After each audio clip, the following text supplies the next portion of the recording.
Today we will continue chapter first of geography for class 10th and chapter name is resources and development. आज हम करने वाले हैं forest soil को।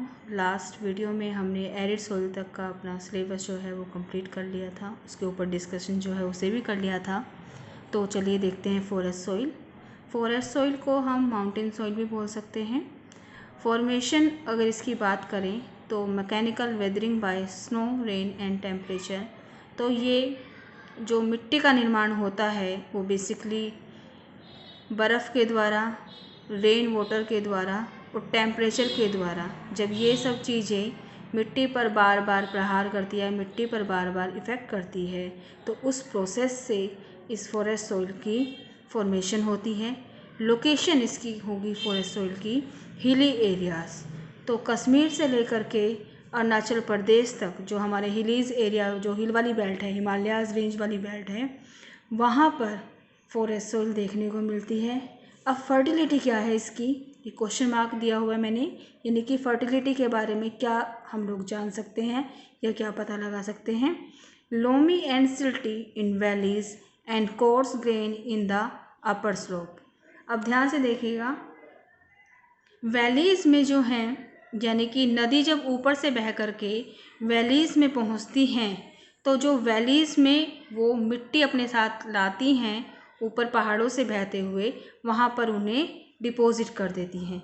तो ये जो सेडिमेंट लाए जाते हैं, इससे जो वैली वाला एरिया है उसमें तो फर्टिलिटी आपको बहुत देखने को मिलेगी। क्यों?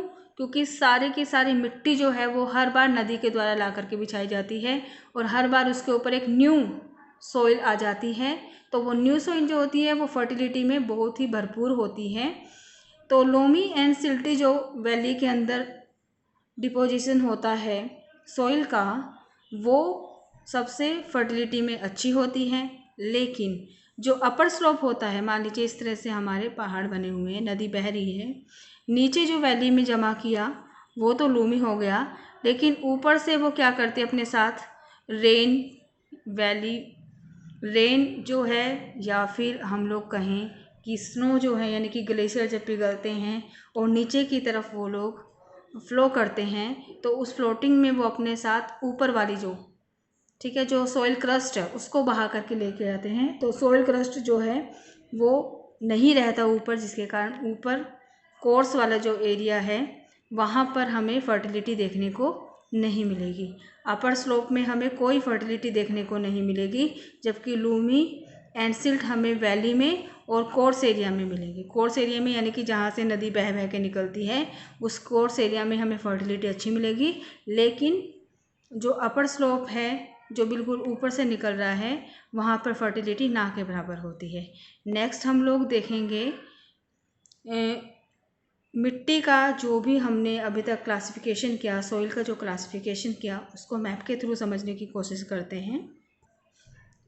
इंडियन मेजर सॉइल टाइप को हमने इस मैप के थ्रू देखने की कोशिश की है। तो सबसे पहले आप इस ऐसे ही एक मैप को ड्रॉ करेंगे जिसमें कि इंडेक्स होगा। इंडेक्स में आप लोग अलग अलग साइन यूज़ करेंगे उस मिट्टी को दिखाने के लिए। तो सबसे पहले जैसे मैंने इस तरह से लाइंस यूज़ की हैं फॉरेस्ट एंड माउंटेनियस रॉक्स को दिखाने के लिए। एलुवियल को दिखाने के लिए बॉक्सेस जो हैं वो यूज़ किए हैं। रेड एंड येलो सॉइल को कलर पेन से दिखाया है, ब्लैक सॉइल को शेड से दिखाया है, लैटराइट सॉइल ऑरेंज कलर से, और एरिड सॉइल का एरिया जो है उसे खाली छोड़ दिया है। तो देखने से ही पता चलता है जो फॉरेस्ट और माउंटेनियस सॉइल है उसे हमने ये जम्मू कश्मीर वाला रीजन जो है, उसके बाद यहाँ पर हिमाचल जो है वो भी आ जाएगा, उत्तर प्रदेश वाला एरिया आ जाएगा। तो इस तरह से इन एरिया में दिखाया है। उसके बाद थोड़ा सा हमें यहाँ अरुणाचल प्रदेश वाला एरिया भी दिखाना है। ये नेक्स्ट है एलुवियल सॉइल। एलुवियल सॉइल जो हमारी ऊपर हिमालयन रेंज है, तो हिमालयन रेंज के ठीक नीचे एलुवियल सॉइल बनी हुई है, यानी कि हमारे पूरे के पूरे नर्दर्न प्लेन के अंदर एलुवियल सॉइल है। तो आप उसको यहाँ पर इस पूरे एरिया के अंदर दिखा सकते हैं। बेसिकली यूपी का इसमें पार्ट आ गया, बिहार का इसमें थोड़ा सा पार्ट हमने लिया हुआ है, राजस्थान का भी अरावली हिल्स के बाद वाला हिस्सा हमें इसके अंदर इंक्लूड करना है। गुजरात में भी पैचिस के अंदर हमने ब्लैक सॉइल दिखाई है, वो बाद में अभी डिस्कस करेंगे। बाकी थोड़ा सा हिस्सा हमने यहाँ पर भी लिया है। और मैंने आपको एक और बताया था कि ईस्टर्न कोस्ट पर भी ये मिट्टी मिलती है, तो ईस्टर्न कोस्ट वाला हिस्सा भी हमें यहाँ पर दिखाना है, यानी कि पूर्वी जो इसके घाट हैं वहाँ पर हमें इसे दिखाना है। उसके बाद है हमारे red and yellow soil. Red and yellow soil को हम लोग अगर बात करें इस तरह से, अगर हम इसे 4 हिस्सों में डिवाइड कर दें तो यहाँ पर हम लोग देखते हैं कि सर्दर्न ईस्ट वाले हिस्से के अंदर हमें इस सॉइल को दिखाना है, रेड एंड येलो सॉइल। फिर उसके बाद नीचे इसको दिखाना है इस एरिया में। उसके साथ साथ अरुणाचल प्रदेश वाले, अगर हम यहाँ पर मिजोरम नागालैंड की बात करें तो यहाँ पर भी हमें इसे दिखाना है इन एरियाज़ में।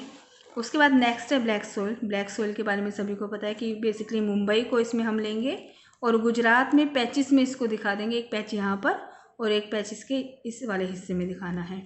लैटराइट सॉइल, लैटराइट सॉइल जो है वो हमें क्रिस्टलाइन वे में दिखानी है, यानी कि थोड़े थोड़े पैचेस दिखाने हैं उसके। जैसे एक यहाँ पर पैच दिखाया, ये बेसिकली यहाँ पर हमें देखने को मिलती है लैटराइट सॉइल। फिर इधर से इस एरिया में लैटराइट सॉइल मिलती है देखने को, यहाँ पर आप लैटराइट सॉइल दिखा सकते हैं। एरिड सॉइल, आप सभी को पता है कि एरिड सॉइल हमें दिखानी है राजस्थान वाला हिस्सा, वो भी ईस्टर्न राजस्थान, वो भी अरावली हिल्स के बाद वाला जो हिस्सा होता है, ये जो हिस्सा होता है इस हिस्से को हमने फर्टाइल दिखाया है, जबकि अरावली हिल्स के वेस्ट वाला हिस्सा जो है वो एरिड सॉइल से बना हुआ है। तो यहाँ पर हमें एरिड सॉइल दिखानी है। तो इस तरह हमने यहाँ पर सॉइल क्लासिफिकेशन को थ्रू मैप जो है वो समझने की कोशिश की है। आप लोग भी कोशिश करेंगे कि मैप को ऐसे ही ड्रॉ करके इसी वे में आप अलग अलग इंडेक्स जो है वो बनाएंगे, हर एक मिट्टी के लिए एक अलग से साइन यूज़ करेंगे और फिर इस तरह से आप क्लासिफिकेशन करने की कोशिश करेंगे। तो नेक्स्ट वीडियो में हम लोग करने वाले हैं soil erosion and soil conservation को।